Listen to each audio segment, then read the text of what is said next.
So I think one of the biggest challenges that contractors face is the one you mentioned last there. The Contractor they can get for a few bucks online, and we're 250, 300 bucks or whatever. And the reality is that customers are not stupid. They pretend to be stupid to try to make their point, because obviously buying that part, I mean, you can buy all the parts of a car online.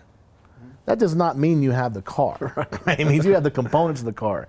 And the value in what we do is assembling that car, making that repair, the diagnostic, the expense of the vehicle, the expense of the insurance, the tires, the inventory, the value of the human being putting it in. You talk a lot about the value of the human, the education, the training, and all those different things. The expense of having a building and telephones and a person to answer those telephones. And so it's kind of ridiculous when a homeowner says something like that, but sometimes people will say silly things like that. I think primarily an effort to get some smoke and deal. They think if they can guilt trip you or box you in a corner that you'll say, oh, you're right, you're right, you're right. The reality is that, yeah, I mean, that $5 part doesn't even include shipping. So even Amazon, well, I guess if you're Prime, you probably get free shipping, but we're bringing the part to you. The years of experience to install that, is there a value on that? The building, the truck, all those different things.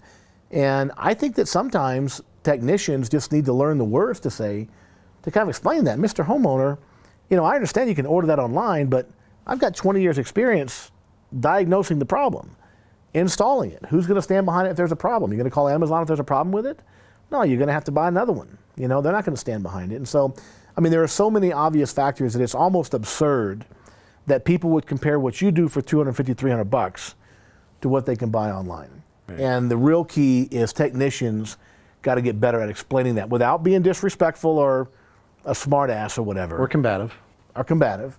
But to explain it in a sensible way.